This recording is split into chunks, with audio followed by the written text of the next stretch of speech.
first and foremost, Baker Mayfield comes out yesterday, does a podcast. There's video tied to it as well.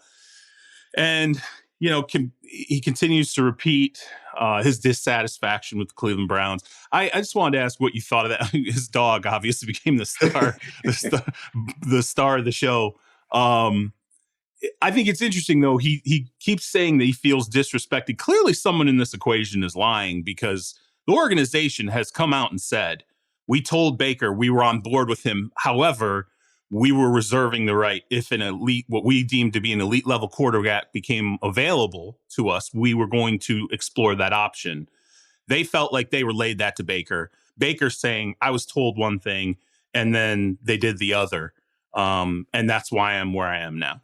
Well, my question first off for Baker would be, when were you told what you were told? Right. In my mind, I'm saying, for instance, if they told him back before the 2021 season or sometime during it that, like, you're our guy, long-term, whatever, and then later come and say in the offseason, we're going to look at other options at quarterback.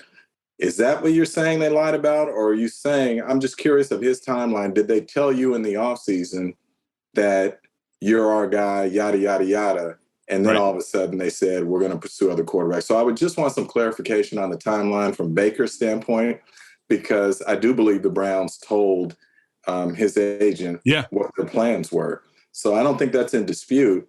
My question would just be, when did they tell him, and what had they told him prior to that?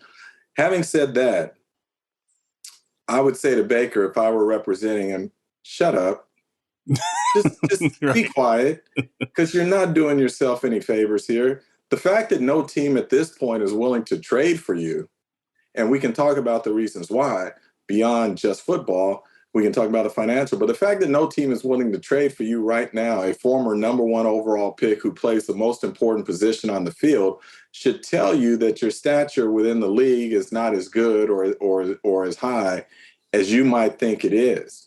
So just be quiet, go out and prove yourself. And then if you want to talk at that point, talk. But right now, you don't start popping off when you're at your low point. It serves no purpose for you in terms of going forward.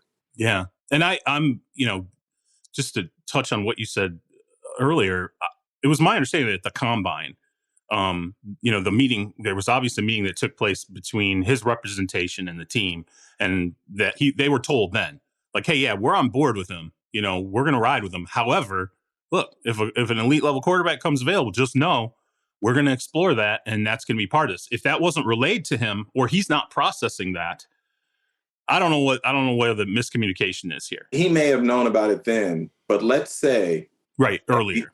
At the end of the regular season, let's say he was told, you're our guy. And then all of a sudden the organization changed up, realizing it had a real shot at Deshaun Watson, and said, we're going this direction. So he technically could say, I was lied to. Yeah. That's why from him, I would like to know, at what point were you told that, like, you're our guy? Right. Are you cherry picking, basically? Yes, your timeline. I got you. I'm with you too on the compensation end of it, because they're not looking for a premium pick for him. Okay. No.